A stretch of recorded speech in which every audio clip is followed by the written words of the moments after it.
With us in the studios now to discuss the ramifications of this issue, let's welcome distinguished Senator Ajibola Bashiru. He is the chairman, Senate Committee on Media, and Senate spokesperson, and is also a former Attorney General and Commissioner for Justice in Osun State. Senator Bashiru, delighted to have you with us on the program. Good morning. Also here with us in the studios, we'd like to welcome him again. He was with us earlier in the week. Abbas Idris is Director General of the FCT Emergency Management Agency. Abbas, delighted to have you. My pleasure being here again. Okay. Thank you. And Professor Uche Waleke is also our guest. He is the President, Capital Market Academics of Nigeria. It's a pleasure to have you with us, Prof. Thank you very much. Good morning, Nigerians. And from our Lagos studio is Jibade Tajuddin, Estate Surveyor and Valuer. Welcome to Good Morning Nigeria, Jibade. Good morning, sir. Thank you very much. And from Yola, joining us via Zoom is Solomon Kumangar, DG Media and Communication to the Governor of Adamawa State. Thank you for joining us, Solomon. It's my pleasure to be part of this discussion. Good morning, Nigeria. And good morning once again. Let's get started with you before we let you go for a while. Yola has been very hot in Adamawa as such. You know, we've seen footage of what really happened, especially in the newspaper review now, including the video, clips we had on social media of how the looters and the hoodlums went around various warehouses, and carried away a lot of things, including even the unwanted things for that matter. What's the picture? How bad was it, Mr. Solomon? Well, it is as bad as it will come or as it will be. Actually, we never had any end-SARS protest. But unfortunately, on Sunday morning, we woke up and plundered by some of the warehouses. Luckily,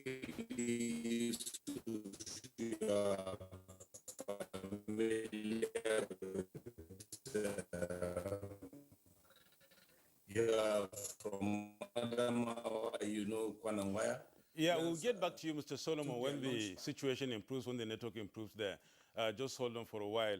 Let's continue right here in the studio with Professor Uche Waleke. I was just wondering, Nadab, if you don't mind. Yeah, right. We're trying to get a situation report from Solomon Kumanga with regard to what happened in Adamawa, which wasn't an epicenter of the NSAS protest, but followed up, of course, on the looting of palliatives. But distinguished Senator Ajibola Bashiru was amongst the lawmakers, particularly senators from the Southwest, that visited Lagos a couple of days ago. I just might be interested to hear from him what he saw. You look very sober, distinguished Senator. What did you see in Lagos in the aftermath of the mayhem? Looking sober is not just about what I saw in Lagos, but the fact that it's saddening that the country can degenerate to a state of anarchy. The whole essence of having an organized society and government is to prevent what is called Obesian states of nature, where life is short, nasty, and brutish. It appears that that has reenacted itself in Nigeria, and it's still lingering, because we must not only say that I talk of reconstruction. What we first need to talk about is actually how do we stabilize governance, law and order, and do away with the state of anarchy. Yes, we're in Lagos together with all Southwest senators, and at the government house, they have been able to collate the instances where there have been serious attack. What struck me was that looking at the infrastructure of government and the private individuals' attack, it appeared not to be a random show of anger, a random show of passion, but it appears to be a coordinated, targeted and vital, government institutions and infrastructure. How do I mean? The iconic Igbosere High Court, which happened to be the first, and of course I practiced there when I was in Lagos, it was raised down. Aside this, the symbol of law and order are police stations.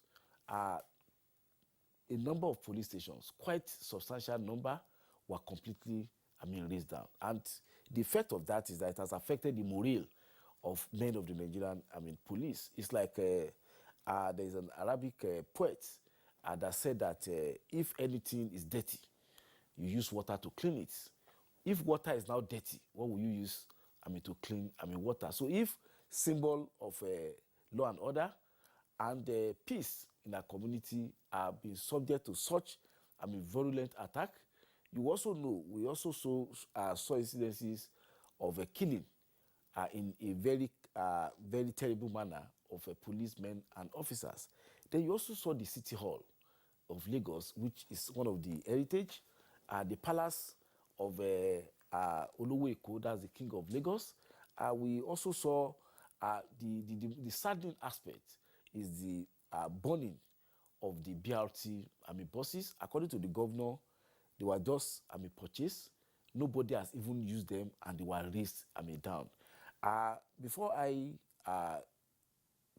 got to government in Osun, I practiced law in Lagos, and the amendment of the Lamata law, I was one of the consultants that drafted it, and also motor vehicle administration. The question of urban transportation has been a major problem in Lagos. So if government are now come to seek to resolve that, and you see people destroying such, I wouldn't say it's part, of protest or spontaneous agitation. Of course, we also saw what happened to TV Continental. Even when people were still in the place, the studio was raised down with equipment worth billions of naira. You also saw TBC also being attacked, and certain businesses that were thought to be having interest of a leader, Asiwaju Bola Ahmed Tinubu, like the Oriental Hotel. In fact, you have to now see the owners of the hotel have to place a symbol there to be able to do so. So it does also not end in Lagos. I'm from Osun. I also know that certain prime businesses like that of one of our community leader in Oshogbo, Alayitunde Badmus, they went to the farm. The farm had been in existence. One of the major businesses in Osun was the equipment worth millions of naira were vandalized. A person was killed in those places. And of course, the warehouses, private warehouses were also destroyed. So what I'm saying is that it's called to mind whether the protest itself has been organized by those that call themselves NSAS, had, good intention to proceed forward. I've been an activist when I was in the university. If I spent 12 years to get my first degree, because as a student activist during the military era, I was very active in the various protests that was done, and I was expelled from 2 universities. So it's not somebody that is a reactionary element that is talking. So when you organize a protest, you must have objectives, and you must also know that you have responsibility to ensure that it does not degenerate into anarchy. What we have on our hand is a protest whose initial demand had been acceded to, and yet they kept on shifting goalposts, and the only logical conclusion is what has happened. So I will not say, I will not insulate with respect the organizers of the SARS protest from the mindless looting, mindless killing, and destruction of our life. And it's so sad because presently under the 2021 budget, which we have a 13 trillion projection, 5.2 trillion is deficit, which is 3.6% of our GDP. So when you have such kind of precarious financial situation, you also know that the COVID incident and actually affected even the earning from our oil.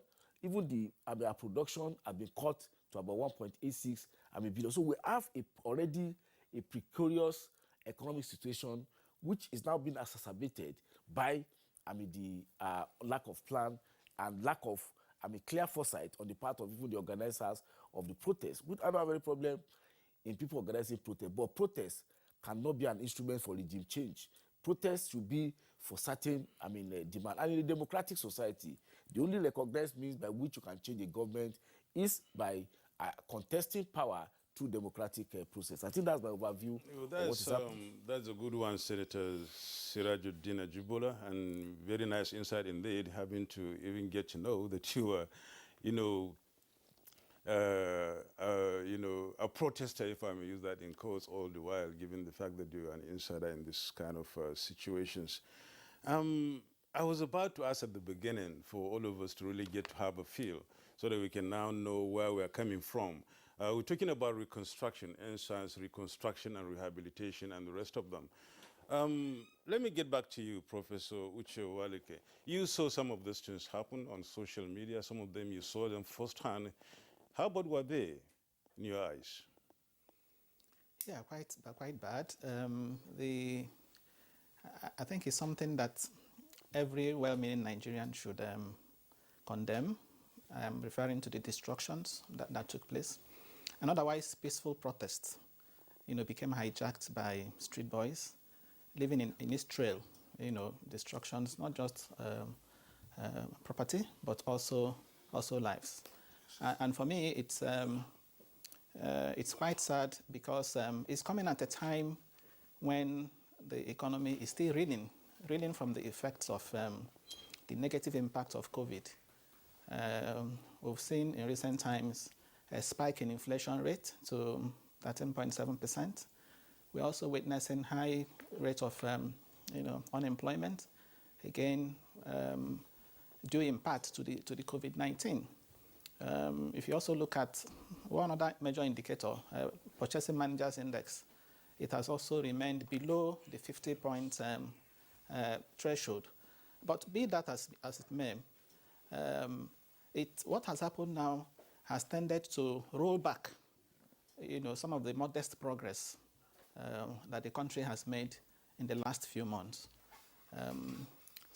If you observed, IMF recently revised the projection for Nigeria, the growth rate projection for Nigeria, from minus 5.4% to a little above 4%. So the contraction was revised, downwards.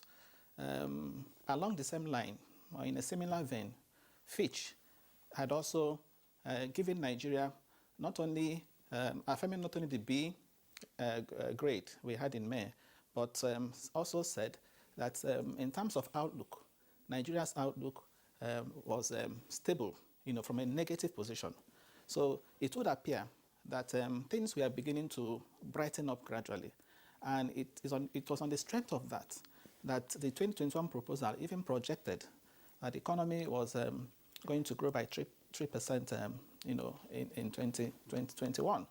And there's no place you find this bright spot more than in the financial market, with specific reference to the stock market. We have seen what happened, in the stock market in March. Prof, we will talk much more about these changes in the course of the program. Have some more time to do that. We're just trying to get the perspective of all of us so that we at least, as I said, knowing where we're coming from. Idris, let's have your perspective briefly. You saw it too, and what did you see, and how bad was it? Yeah, I join all other discussants on condemning this act. Actually, it was a very devastating, and it has a lot of long-term, it's going to have a long-term effect on the economy of Nigeria. A lot of things have been destroyed, especially if you look at the Federal Capital Territory, what really happened up to day before yesterday. It was very bad. If you go to Idu industrial layout, you see a lot of destruction. And if it is answers, and it is also because of hunger, what leads you to the breaking of warehouses in the industrial layout. Aluminium companies, you are rolling the aluminium ceilings and other things that are not related to real aspect of the concept. And I think there is a lot of ignorance among the youth of Nigeria. I think we have a big task that we have to educate the Nigerians to ensure that they know what impact they are causing to the economy. Just like the distinguished senator that is seated here, and he was once an activist. He has never thought that he would be a senator today. And all of them, they are potential senators, potential governors, potential presidents, potential leaders in Nigeria. And if you destroy what has been planted for years, and tomorrow you become a leader, what are you going to say? And then the economy is in shambles, just like what the professor has said. From the COVID-19, we have not recovered from the COVID-19, and then we are now moving to another human-induced disaster that has no relevance at all with what was advocated for. So it was really bad, and I don't think we are going to get it in a near future correctly. All right, thank you very much, Abbas Idris. Let's now go over to Lagos, where we earlier introduced Ajibade Tajuddin, who's an estate surveyor and valuer. Mr. Tajuddin, I haven't been to Lagos since the mayhem, but from afar, it looks like a nightmare to anyone who is beholding it. And of course, for professionals like you, some would say, yes, a nightmare, but also an opportunity. But tell us what you apprehend in terms of the ruins that most parts of Lagos have now become, and what you can infer from what has been destroyed or otherwise damaged in other parts of the country. Thank you very much for having me in the program. The destructions has a very far-reaching effect on the economy and the lifestyle of Lagosians. If you look at it from the urban transportation, the number of vehicles and that were damaged or burnt, there are just too many. And beside that, other government equipment and properties. For example, there's one local government. They raised down the entire premises, and they have staff that need to carry on their business, so they need to find alternative for them or do the reconstruction as soon as possible. The effect is so many. Even there are so many. But the way I want us to look at it is that it boils down to some of these things that some people used to say. Some people, they have insurance. Maybe they have all the policy. They might be able to rally around them and see how the insurance can take care of it. But at the same time, it will affect the governance, in the sense that since they are preparing the budget for next year, and they have to really adjust and make provisions for some of these things that they cannot abandon to wait. Moreover, those some private properties that were damaged as well, government need to come up and see how they can assuage their loss and make the relief, so that they will not bear everything in whole. We've had a lot of promises that they will do this, they will. I think there was a state government that said they will not even reconstruct. I don't support that view. I want a situation where they will articulate and get what went wrong. That is the destruction. At a particular point, what is the worth of this one that was destroyed here? Compile it and make appropriate allocation to it, so that the loss will not be too total. Apart from the physical loss, the psychological loss is there as well, that maybe the government may not be able to correct that immediately. So the idea is from state to state, local government to local government, people should be able to gather, government should be able to gather, appoint people that knows how to do it, that this is what went wrong, and make provision that will be able to compensate them. Because it's very, very important that they compensate people that have suffered losses. Well, thank you very much, Ajibade.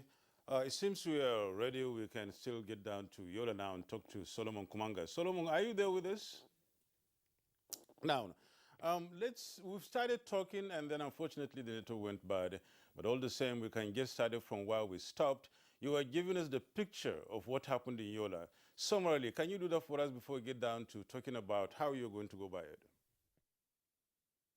Yes, like I told you, we woke up on Sunday morning to a regime of pillage and plunder by some hoodlums and hooligans who went from one food storage facility to the other, owned by the government, and carted away every food item. And from there, it extended into private businesses. Even they went to a farm that is belonging to Rifan, that is the Rice Farmers Association of Nigeria, and they carted away about 100 of them. And it was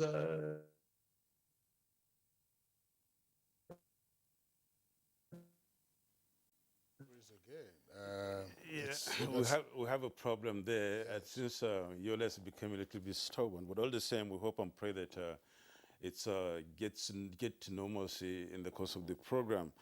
Now, gentlemen, we're talking about reconstruction here. We try to see how we'll be able to, get things right. But in the course of this discussion at the beginning, um, there are indications towards the budget. And it so seems as if the budget may get into effect, and of course, other things will now follow. But there are lots of things to be done with money with regards to this reconstruction thing. Sirajuddin Ajibola, can we now look at what really happened in this regard and then see how bad, or rather, put the other way, how the Senate and the National Assembly want to address this issue when it comes to, getting what to be done in trying to reconstruct the, destroyed aspects of structure and infrastructure in this country? Yes, I will say that unfortunately, the budget for 2021 projection from the executive had been laid by Mr. President before this, incident. And but just as indicated, I believe the executive will, need to make necessary, adjustments for certain things to be put in place, particularly because of what had happened.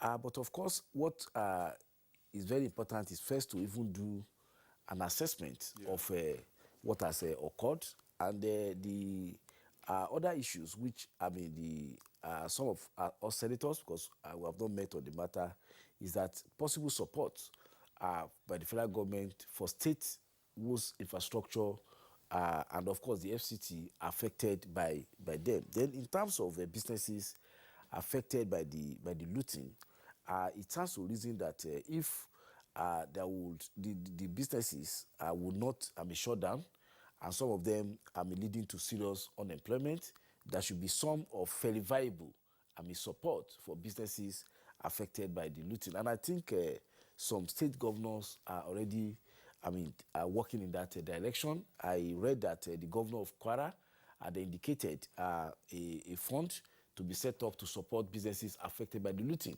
Because the logical thing that will happen is that if such businesses cannot come up again, it will affect the economy of the state. And I also know that Lagos, governor, indicated that they will set up a trust fund for rehabilitation and reconstruction, of Lagos. And I believe that it will be able to get support of the private sector. But the reality is that with what has happened, I doubt whether the government alone will be able to resolve the problem. Just as I indicated before, the existing budget, which has not taken care of some of these new challenges, already has a deficit of 5.2 trillion, which is slightly above even the threshold of 3% of GDP as stipulated in Section 12 of the Fiscal Responsibility Act. So it's really a very challenging. So I believe that leadership of the Senate will meet with the leadership of the House of Rep and make and have a meeting with the executive on how to be able to do so. But I also think that going forward, beside physical reconstruction, there's a need for for constructive and meaningful engagement with the citizens. Just like my brother has said, a lot of citizens are not even aware of even their civic responsibility. They are not to understand the workings of the government and just pay. And I got to know this because our telephone numbers were circulated, and you see a lot of people calling in to even make allegations, to abuse you and say other things. In fact, when some of them talk, they speak as if even before you become a senator, you have never done any work, in your life, and that you are just, so there's a need for us to rehabilitate and fund appropriately the National Orientation Agency. I will tell you, lack of mobilization, political conscientization, and political education affected what has affected the people, because people were able to play on base sentiment, of the people, to be able, to get them, into play into joining, the AFRI. So there's a need for serious political education, and I must say too that the Ministry of Information and Orientation will also need to be more proactive and to engage critically, particularly in the social media. You have to move your strategy towards the outlet that have been done. Then also, what this has also brought forward is that there's serious problem of unemployment and poverty in our society. We must not, hide away, from that. So what we need to do, just like during my submission on the 2021 budget, 420 billion had been voted in the 2021 budget for social intervention program. This social intervention program, we need to make it transparent. We need to educate people and let people know what it has done.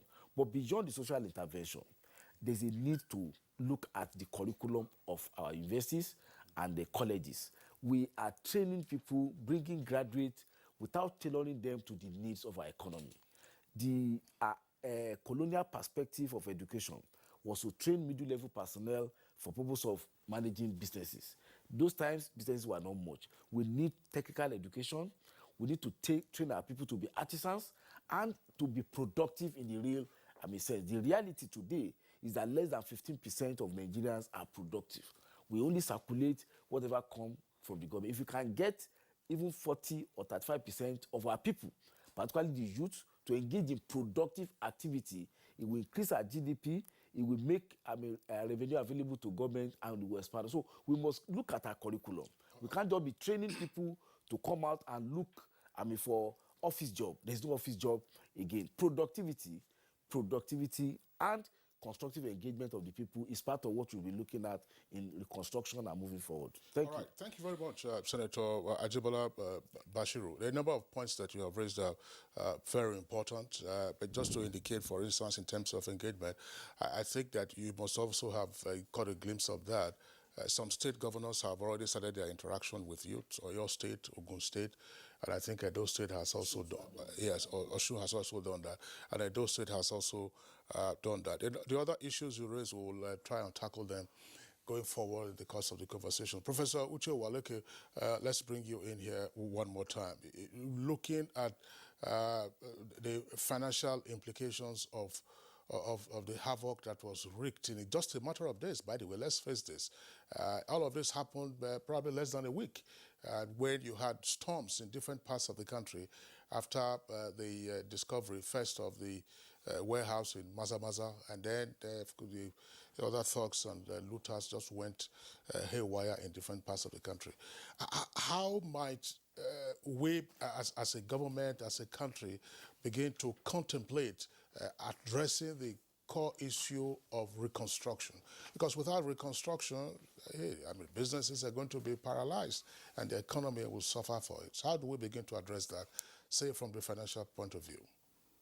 Yes, you see, some have described the loss as humongous. Some say colossal. Some say monumental. That's no exaggeration. The loss is quite huge. And that's even talking about the physical, the ones you can put figures to. Lagos State government, for example, is talking about 1 trillion. In fact, some estimates say 3 trillion. And when you take into cognizance that 1 trillion naira is about the annual budget of Lagos State, then that gives you the picture of the size of the problem. And again, bear in mind that Lagos State is the commercial capital of Nigeria. Lagos State is the worst hit state.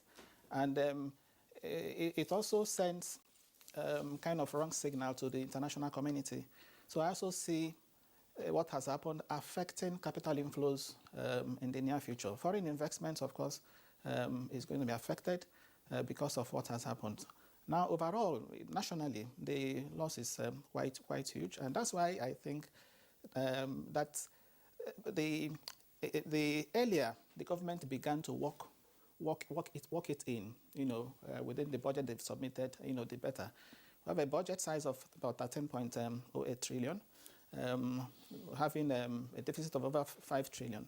And I think with what has happened, it's important to recognize that spending has to be done, and whatever you're spending to has to be appropriated. So this is the time now to take back the document and see how that can be factored in before it's eventually, the appropriation bill is eventually passed. Now, the other question is how do we reconstruct? Of course, where do we even get the money to reconstruct? That's a very critical question. Again, against the backdrop of the huge burden of debt that we're already carrying. In 2020-21 budget proposal, the government has already provided 3.1 trillion naira just for debt servicing alone. And it's also a document that is going to involve over 4 trillion naira of new debts. And if you also bear in mind that we're already carrying 31 trillion naira debt size, as is debt stock of the country. So it's huge. Can we afford to continue to borrow? Okay, so in my view, I think the government should put more responsibility with the FIRS as at the national level to see how they can widen the tax net, further widen the tax net, improve collection efficiency to ensure that more money comes in. In the 2021 budget proposal, more emphasis has been laid on non-oil revenue, and it's important that those targets are met, particularly the ones that are going to come from government-independent revenue, because if they're not met, then we'll see money to reconstruct. But again, beyond all that, I also think the government can also get some money from privatization. In the 2021 budget, just 200 billion was provided for privatization of government assets, and in my view, that is quite paltry. That is quite paltry. If you can privatize government assets, partial privatization, I'm sure the government can rake in some money to be able to fix some of the national infrastructure, that have been destroyed. And the issue of unemployment is also very critical, because the NSAS protest wasn't just about the SARS harassment. It was much more. And at the root of it, in my view, has to do with youth unemployment, and also the issue of education, which is tied to this unemployment. If you look at the figure released by National Bureau of Statistics, for example, if you look at the breakdown, 8 million youths, okay, who have finished school SAT don't have jobs. 8 million. For those with first degree and HND, about 3 million. So we should use those figures now to work. And what that means is that emphasis should be placed on skills, skills, particularly with respect to those that have finished school SAT, because they are huge. If they have sufficient skills, and with enabling infrastructure, if particularly power, for example, the opportunities will be there for them, to be on their own without relying for white-collar jobs or for paid jobs. So the idea of a curricular review is very critical. The idea of taking a second look at our education policy, identifying, I keep saying it, identifying pillar courses. We should identify pillar courses and sponsor. We should identify pillar sectors. What are pillar sectors? Pillar sectors are those sectors that are employment elastic. So it's time we began to define spending, particularly capital spending, with respect to how many jobs can a 1 naira spent create. So if we begin to do that and elevate unemployment as a key performance indicator, okay, that is the time we will, get around solving these problems. I just want to make a final comment. Yes. Please just address this while you are still speaking. Yes. Because you raised it now, Senator Bashiru also talked about it. Says we have to tinker with the curriculum, say in tertiary institutions. But I do know that some years ago, entrepreneurial studies were introduced as a course, and it became quite popular. What has happened to that? You are a professor also at Nasarawa State University, that irrespective of whatever course you were taking, you needed to take that, just as you used to have general studies in those days, or general African studies, or general science studies. Is it not having an impact? It's good you mentioned it. You see, that speaks to the what we have been talking about funding. When you mount a program, that program needs to be funded. If you're talking about entrepreneurial studies, it's not theory. Entrepreneurial studies is not theory. You don't teach people entrepreneurship studies without equipping labs, for example, without having things to put your hands on. So it's about funding. Many of these universities where entrepreneurship studies is taught, don't have the the requisite the things that will enable the teaching of entrepreneurship. So you end up finding students taking entrepreneurship courses and ending up with just the theoretical aspects of it. At best, what you find is people learn how to make soap and so on. That, to me, is not entrepreneurship studies. But we have, even in the Economic Recovery and Growth Plan, the document that will soon lapse by the end of this year, a very good scheme is articulated there. It's just that it has not been implemented. That scheme, if you go to the education section of it, it talks about the plan by the federal government and in conjunction with the state governments and the private sector to set up post-university, they call it post-university skills acquisition centers in all the states of the federation. Imagine if that plan had been implemented. Okay, by now we wouldn't be having a huge number of people without jobs. Let me make my last point here. The 2021 budget proposal, our budgets generally don't have unemployment as a key performance indicator. If you look at the assumptions, inflation rate 11.95%, GDP 3%, and so on, you will see unemployment. And if you also look at the medium-term expenditure framework, and when you remove unemployment, it means that at the end of the year, you can't assess or evaluate performance of the budget or government based on the number of jobs that have been created. Because emphasis has always been on GDP growth. And GDP growth that is not inclusive, that is jobless, then is meaningless. At a point in time in this country, we were growing at 6%, 7%, and yet poverty was rising, and yet unemployment was rising. And that's because the GDP was not the type that was creating jobs. So I think it's time we change that narrative, that we emphasize GDP growth alongside inclusive growth. And that is when you can find poverty rate going down. A situation where 4 out of 10, according to the National Bureau of Statistics, cannot spend up to 137,000 naira in a year. That's the category described as poor. I think leaves much to be desired. So we have to do something about unemployment in this country. 27.1% unemployment, 28% underemployment, that's over 50-something%. A country where over 60% of the population are youth. Something has to be done about job creation, and it's the duty of the government to provide an enabling environment for this to happen.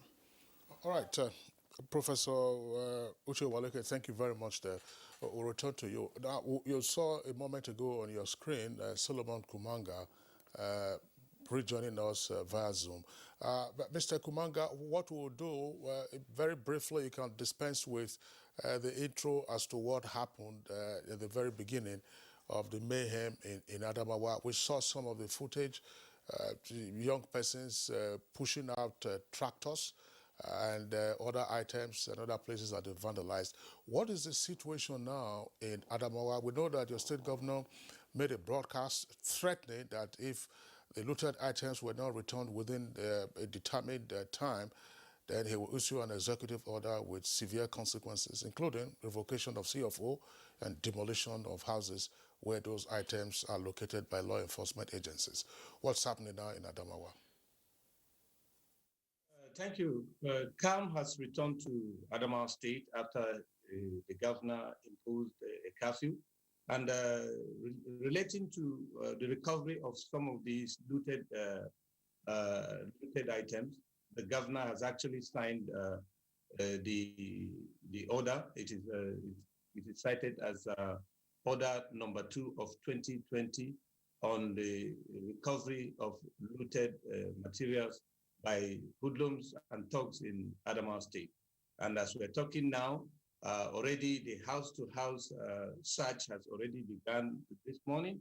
And we are hoping that all those items looted will be recovered as part of the recovery process. The curfew is still in force, and the people, some of the people have started returning the looted items. So far, about 48 of these tractors have been recovered. And then some of the office materials like air conditioners, even up to WC that have been carted away are being returned. They've instructed to return them to the nearest police station or to any traditional ruler in their area. Happily, about 40 to 50% of these items have been recovered, and that today, this morning, because I was coming for the program, I could not monitor what is the latest. But however, by the order that the governor signed yesterday, the house-to-house search would have begun by now, and in all areas, particularly in the suburbs where these and private storage facilities were broken into and materials carted away.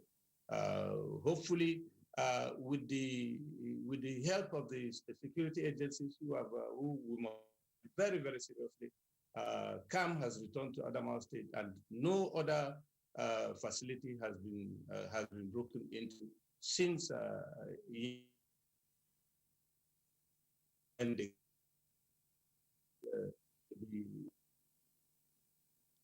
of grace for those people to return these items. Solomon Kumanga, well, tell us something. There's no justification for the looting that went on, but you could hear some of them say, for those who were attacking warehouses where palliatives were stored, that these were their items that had been denied them, so they were reaching for it. How do you explain the parking of over 100 tractors in one location when they ought to have been deployed to the farms? It seemed so bizarre in the first instance. A tractor couldn't be a palliative, but how do you explain that?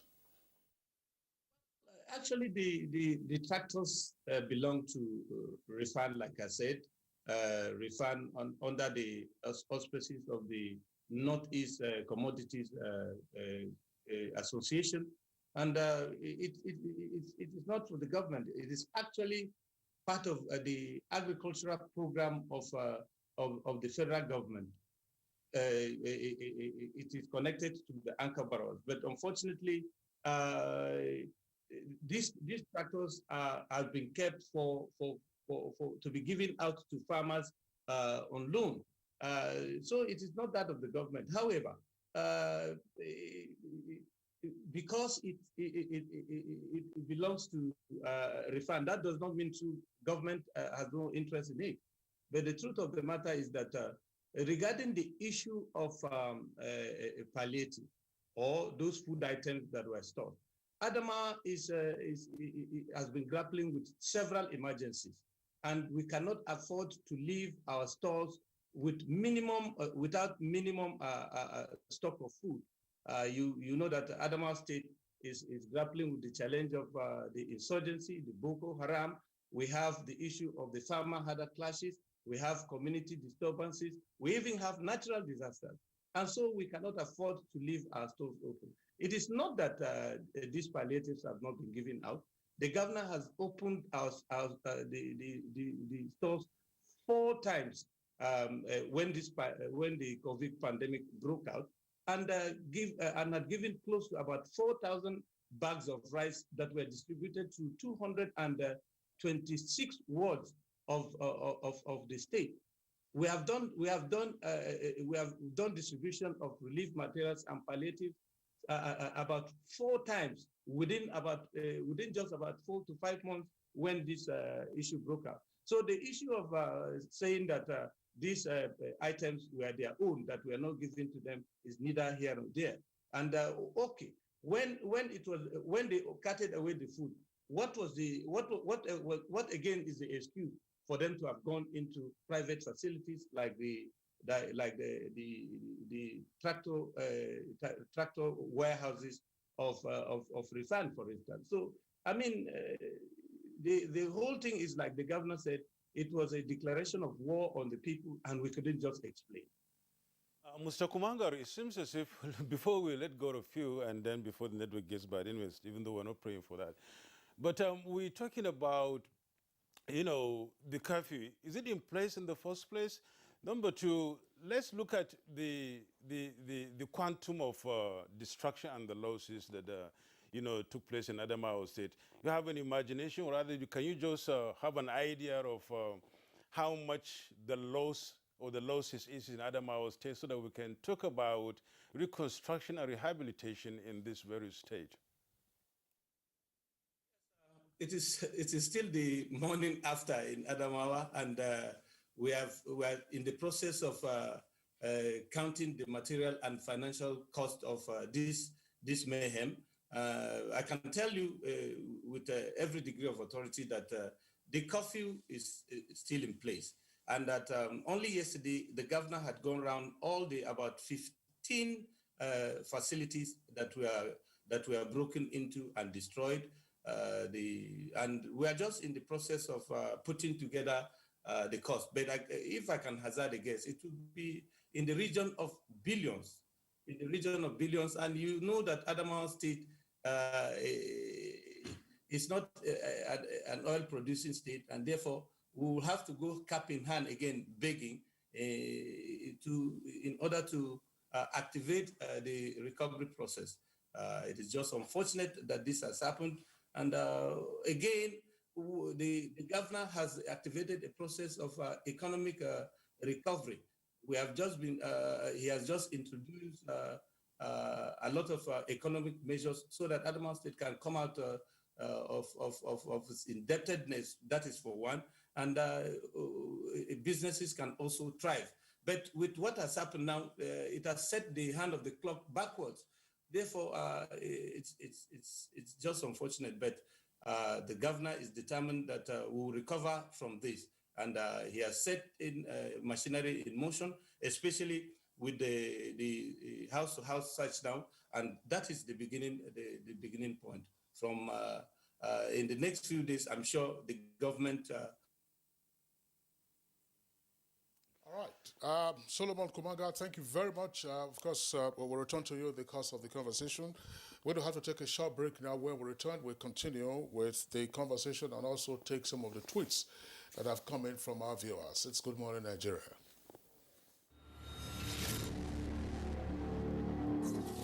Demands of #EndSARS movement. Immediate release of all arrested protesters. Justice for all deceased victims of police brutality and appropriate compensation for their families. Setting up an independent body to oversee the investigation and prosecution of all reports of police misconduct within 10 days. In line with the new Police Act, psychological evaluation and retraining to be confirmed by an independent body of all disbanded SARS officers before they can be redeployed. Increase police salary so that they are adequately compensated for protecting the lives and property of citizens. Federal government's response. On 11th October 2020, the Inspector General of Police dissolved the Special Anti-Robbery Squad, SARS, across... All right, you're welcome back, and it's still Good Morning Nigeria. We're live on NTA's network service. Let's come back to our studios and bring in again Abbas Idris, Director General of the FCT Emergency Management Agency. In times of disaster, that's when we see FEMA. That's to say FCT Emergency Management Agency, fire disaster, flood disaster, and so on and so forth. But what the country has witnessed in 7 days or less has been man-made disasters. Yeah. And in a sense, the FCT FEMA has also been a victim. Some of your warehouses have been looted and all that. So I was just wondering, I mean, how does the Emergency Management Agency now step in to assuage or otherwise take care of persons who are victims of this man-made 7-day or so disaster? Well, I think we need to change the narratives. The government has not finished with the COVID pandemic. I mean, COVID-19 pandemic. There comes flood, also the disaster. And now the human-induced disaster that is all in all avoidable. If we push everything to the government, government will have so much to do, and they will not be able to provide the needed infrastructure that are still lying down waiting for funding. Take our roads. There are so many roads that have not been funded up to now. If we add these two, I think what government need to do is we need to look at it critically and provide an option. Have we exploited the insurance part of it? How many industries have insurance? How many government institutions have insurance? And the same government have signed 6 major and fundamental compulsory insurance in the country. There is no enforcement, no compliance to that. So if there are insurances, all the government can do is to make sure that these insurance companies paid those victims of the disaster. And then they focus on the developmental aspect. But at this moment, there's no individual state emergency management agency who is looking for funding of itself can be able to handle this massive destruction. That is the honest truth. And also, if the state government can put all its budget to finance those losses, then they will end up doing nothing for the masses of the state. So we just have to change the narratives. We have 6 compulsory insurances, both for government and private sector. This has to be enforced. Government has to leverage and open up for opportunities for those investors to ensure that they insure all these things. All the warehouses are supposed to be insured. There are insurance for stock in trade. Everything, every individual they can insure, and then they recover from that. Except we do that, everything will be on government, and nothing comes out really tangible for the generality of the people. We want to protest. Yes, we want to protest. We want to copy from those developed countries. But we have forgotten that there are some fundamentals which they have taken care of before allowing people to come on street. People come on street, they know their rights, they know the rights of others. But in our own country, people come to street, they don't know your right, they don't even know their rights. So therefore, we cannot compare the two and allow hoodlums to take over the government, loot, nothing, police cannot do anything, army cannot do anything, government cannot, then we go back to government and say, pay for those loots. It's not really right. We need to change the narratives and then face the reality. We have to develop our own economy, develop our people the way we think we can be able to manage our economy. Well, that's great about Sidris. You raised some valid points here, most especially talking about, the insurance thing. That's very great and very important. Because when we look at even the developed countries you say we're trying to copy in this protest and the rest of them, they have these platforms where they really come in and cushion some of these effects. And here in Nigeria, we find ourselves really so much relying on government for almost everything. Everything, from compensation, natural disaster, even the man-made disaster we're talking about now. A lot of people have started talking about going to government cap in hand trying to find some succor in that regard. Let's get down to Lagos. Ajibade Tajuddin, can we get your perspective now on this issue of insurance? What's your take on our attitude to insurance? Abbas here mentioned 6 compulsory, insurance, outlets there for Nigerians. It seems as if most of them are not being, adhered to or implemented. What's your take on the insurance issue in this country? Very much. For example, all public buildings are supposed to be insured. All government-owned buildings are supposed to be insured. What that means is that if there's any destruction or loss of this nature or whatever, the insurance supposed to come up and do the claims. But when there's no insurance, they fall back to the same government. But the, pardon me to use the Yoruba word that they call insurance, adojutofo, that is to disgrace the loss. Which means when you incur loss, insurance will take off it, but most of us don't do it. If government that is the father of everybody does not do it, so unless the individual.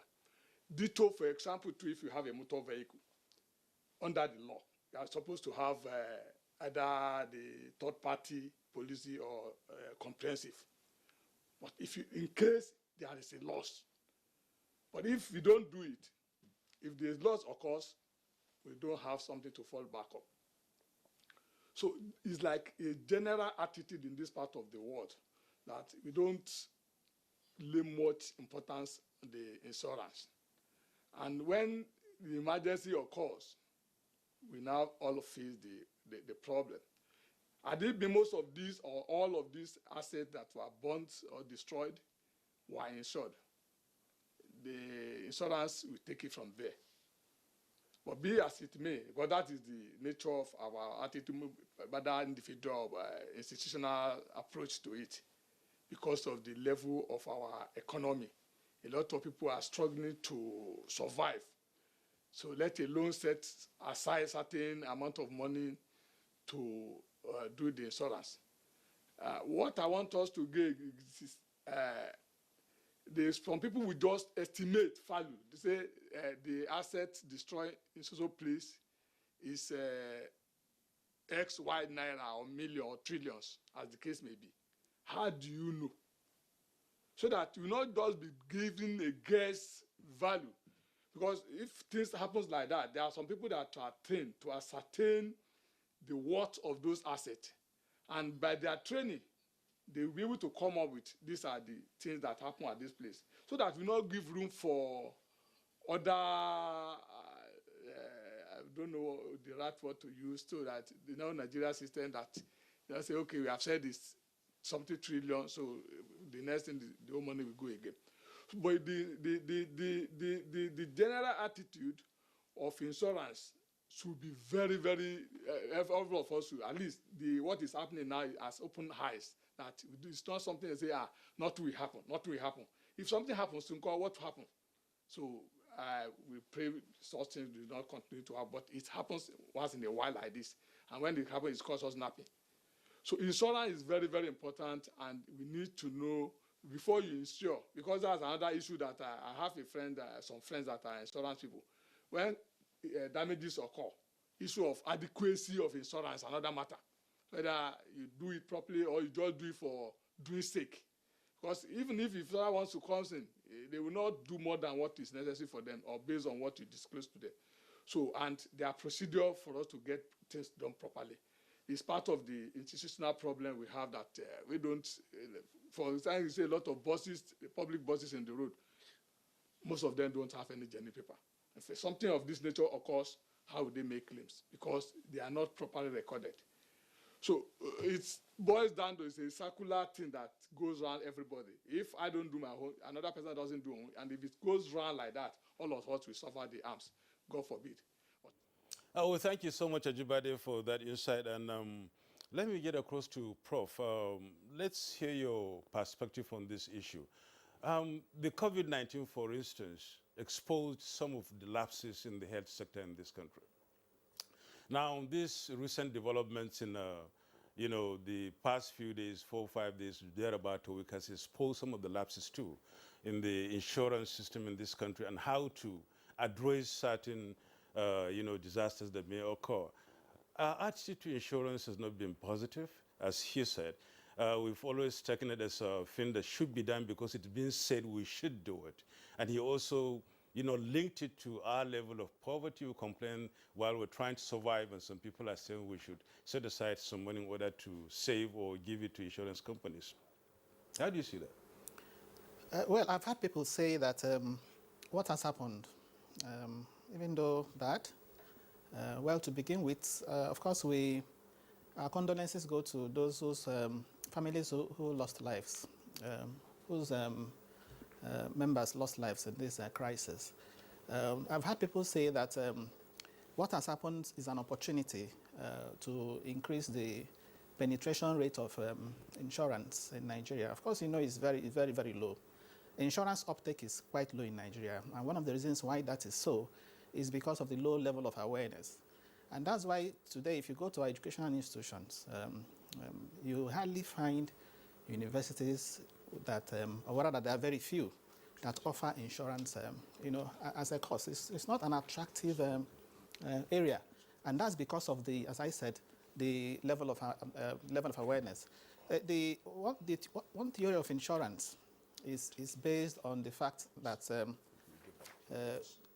destructions don't happen, on a scale that can even overwhelm the insurance companies. We don't pray for this kind of thing that has happened, because even when these properties are all insured, and this kind of thing happens in this magnitude, on this scale, the insurance companies will be overwhelmed, and it's something that can also lead to financial crisis. A contagion effect that can lead to financial crisis.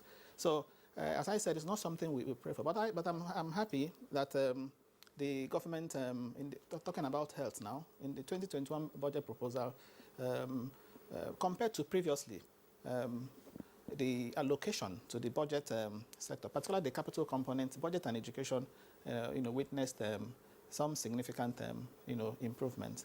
And I also think that is not something the government can do alone. The private sector should equally assist.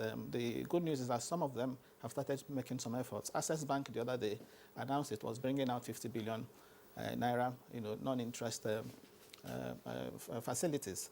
And I'm also sure that the central bank characteristically is also going to respond by trying to provide or increasing the size of the interventions that it already has. So the government, private sector, the central bank, working together, I'm sure the effect or the impact, will be really ameliorated for those who have suffered losses. Thank you very much, Professor Uwaleke. Now, let's listen into the tweets that have come in from our viewers. Chris Simeon, quite unfortunate, lives and property were lost during the NSAS protests. We should be careful how we handle issues so that such situations will not repeat themselves. Suleiman Babagana is saying the private sector should increase their corporate social responsibility by replacing source of livelihood to the citizens who lost such. The late Jack Solomon, it's time at all levels, that's to say, it's time government at all levels mobilized internally generated revenue to kickstart the rebuilding of the burnt and damaged public and private infrastructure and businesses. We'll implore NGOs to assist in the rebuilding cause. Also, we must not fail to compensate the victims. Here is a very short one here from Steve Bone. It says, a huge slash in the monthly allowances of our senators and reps will go a long way in rebuilding. Jones Ferrari, it's high time the insurance companies paid demurrage on the premium they had been collecting from companies and other businesses. May God console and reward the uninsured. Ibrahim Moduaji says government should find a way to compensate private business owners whose properties were either burned or looted. It's quite impressive that Lagos State has rolled out a compensation program. Federal government and other states should also come to the aid of those who lost their businesses. Uche Gabriel has this tweet: in any protests anywhere in the world, lives and property are bound to be destroyed to send a message to government. Now, the government should gradually replace all that has been destroyed, compensate the victims, and try to meet the genuine demands of the protesters to avoid reoccurrence. Uche, Gabriel, you are saying in any protest anywhere in the world, lives and property are bound to be destroyed. What is the basis for that assertion?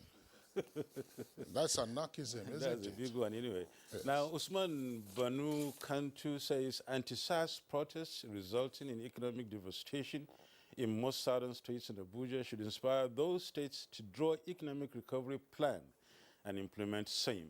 For other states that had palliative protests, the governors should be made to apologize for their inactions and be sanctioned by the federal government. Ibrahim Modu Aje says nobody is talking of policemen killed in the entire saga. That's not exactly true. But he writes they deserve justice too. Kudos to the Rivers State Governor, Nyesom Wike, for giving 20 million naira each to the families of police victims of unjustified gruesome murder in the state. Innocent Yawal James says the protests from the onset was avoidable, that is, and if the federal government and states had done the needful, it wouldn't have even stretched to mass looting. Rebuilding is to first meet private business owners whose shops have been looted in order to assuage the suffering of those rendered jobless as a result. Law Alpha says the dastardly experience occasioned by the NSAS protest suspected to produce a litmus test for leaders at all levels. They now have to sit up and take up the challenge of delivering good governance, whether as politicians or civil servants. Adamis Stefanus here says it's high time the government takes measures that will alter reoccurrence of protests that will cause similar mayhem. We must mind the way we handle situations by exercising good governance towards rebuilding our dear nation. Festus Akimboyewa, why the action of looters, arsonists, and the violent majority who hijacked the peaceful NSAS protest can ruin small businesses and leave their owners hopeless and impoverished. Insurance should be able to cover the losses of large businesses, while government may have to raise taxes or borrow to rebuild and replace all that has been lost. Those who have been arrested for looting and destruction must be prosecuted and punished. And finally, Abdul Majid says, I feel we should, as a country, start being prudent and truthful. Just this last one. Cecilia Okoroma says, Lagos State government should develop farms and use the carcasses of those burnt BRT buses to build farmhouses. The farms will create jobs for the idle youths and generate revenue for the state. All right. Those are the tweets we can accommodate in the meantime. I want to come back to Senator Bashir. We've got it pressed for time now. Well, two things happening here. We've seen the visitation by senators from the southwest to Lagos. We've had the salutary comments being made by government officials. But it appears that we are not yet having institutional response to the tragedy that broke and unfolded in just a matter of weeks. At the National Assembly, for instance, the debate centrally seems to be more on the 2021 budget. What should we expect as the legislative response to this whole issue of rebuilding? Yesterday, by the way, Good Morning Nigeria focused on peace building, which accommodates some of those issues, as well as reconstruction. What should we expect the executive branch to also do through the National Executive Council? Because there are numbers to be assigned to all of this. There also has to be coherence in ascertaining what damage has occurred and therefore how to approach it on a gradualist or wholesale basis. What should we expect from the National Assembly? Yes, first and foremost, I want to correct an impression that we are only concentrating on the 2021 budget. If you recall, the last day that the National Assembly sat before going on a recess for consideration of budget was actually summoned to consider second reading of the Petroleum Industry Bill. The Petroleum Bill is crucial to getting a revenue base increase, because it has been a law that has been stalled since 2008 when the first draft was introduced in the National Assembly. So we call that meeting to raise about. In that meeting, a motion on the NSAS protests and the challenges of insecurity was raised by the Senate. It was at that sitting that resolution was made by the Senate that the president, as the father of the nation, ought to address the nation and assuage the fears of the people as to where we are rolling out. So therefore, it's not that then also we have sent the petroleum bill to the committee and give them 4 weeks. So we are working pari passu, and the agenda of the Senate is to diversify revenue base of the country. And with that, we will be able to address the problem of even development and what the PIB will do for us. Today now, we have 1.86 million barrel per day. Aramco is doing about 8 million. So if we unbundle NNPC and we have a commercial approach, to oil matter, we should be able to have, even if we're able to push our oil production per day to about 2.5 and 3 billion, 3 million barrels per day. I know it will be a huge leap for us. So we are also conscious of the fact that we are not going to be looking at the expenditure side of our budget, but how do we improve the revenue side. Then in terms of what National Assembly will do, the leadership of National Assembly is already engaging the executive to assess the situations and come up with a unified position on how do we address, even on the issue of even police reform. You will recall that this 19th National Assembly passed an amendment to the Police Act, which had not been done in decades, and this had been assented to by Mr. President. So we were conscious of the fact that as representative of the people, we have to work to ensure that we have the necessary legal environment to support the development of our country. I think that's my take on that.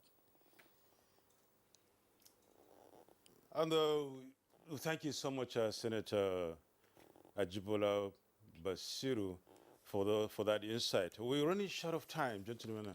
We're trying to read a round up here. We must really thank you so very much for being part of this program this morning. Senator, it's our pleasure you've been here, and then we thank you for your insights so much. You're welcome, please. Thank you very much. Professor Uche Waleke, it's our pleasure you've been with us, and we thank you so much for your insights. Thank you very much. And something goes to Abbas Idris here. We thank you so much for being here. Thank you. Solomon Kumangar, we couldn't have much time to talk with you so much. We must say we thank you so much for being part of this. We had wanted to take your part in shots, but all the same, at least your points have been made. We thank you so much, very much. And so also as Ajibade Tajuddin from Lagos, it's our pleasure you've been part of us. We thank you so much for being part of this program this morning. All right, so that's it for us today on Good Morning Nigeria. We appreciate your tuning in. The program returns tomorrow, as always, same time, 7 o'clock in the morning. Until then, I wish you a happy Eid al-Maulud. I'm King. And I'm Yusuf Nadab Usman. Please try to stay safe and take responsibility. Bye-bye.